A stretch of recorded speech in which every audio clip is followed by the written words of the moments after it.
et que l'ensemble des actes que nous posons, que le gouvernement entend poser, le sont toujours sur la base du respect des lois et des règlements de ce pays. Les décrets numéro 2021, auxquels vous n'avez pas fait référence, 2021-701 du 4 juin 2021.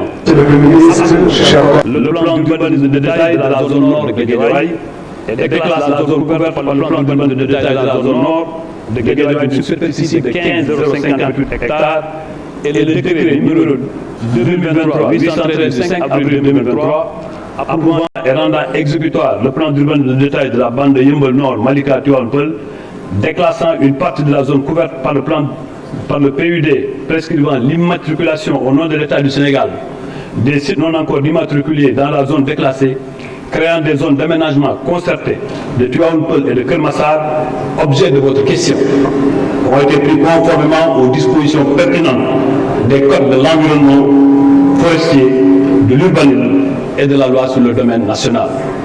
Honorable député, j'aurais pu attendre au moins que vous me disiez au moins les dispositions que nous avons violées, et en cela, il n'y a aucune disposition, aucune du tout, qui n'a été violée. Encore, vous connaissez le processus pour aboutir à la signature d'un décret.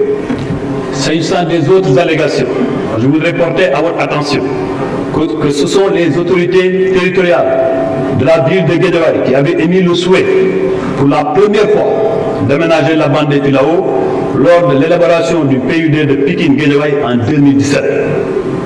Je signale également que le département de Guédiawaye, créé à partir du grand département de Pikine, actuellement avec une population de 500 000 habitants et un taux d'accroissement exponentiel, manque cruellement d'équipements et d'infrastructures de base pour jouer son rôle dans le cadre de son attractivité.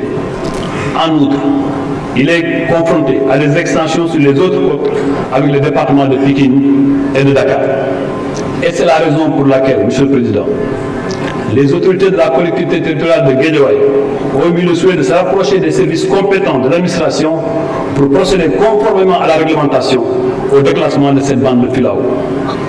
Suite au déclassement et sur la base des raisons évoquées ci-dessous, la ville de Guédiawaye, avec l'appui des services du ministère de l'Urbanisme, a élaboré de manière concertée, je dis bien, le PUD de la bande de Filao, conforme à la réglementation en vigueur, jusqu'à son approbation par décret signé par le chef de l'État.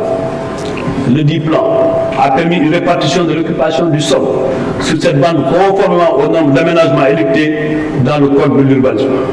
En ce qui concerne l'affectation des assiettes, il a été fait de la manière la plus transparente avec l'implication de tous les acteurs compétents.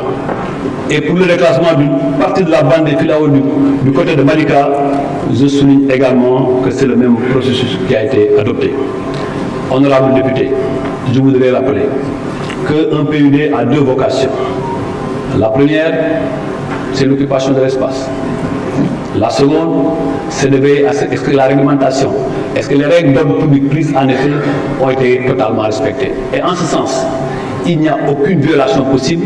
Et comme dans un état de droit, lorsque les textes sont pris, les gens peuvent se pouvoir. Et par rapport à ces textes-là, il y a eu un pouvoir, et le pouvoir, vous connaissez à la suite.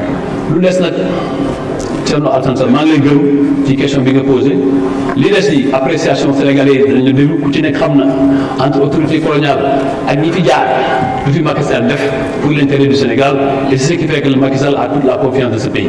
beneen bi mbër yi nga wax ak conseillers municipaux yi nga wax dama la jàpp ne ay Sénégalais rek. merci beaucoup ñoom maa ngi lay gërëm ñu toog.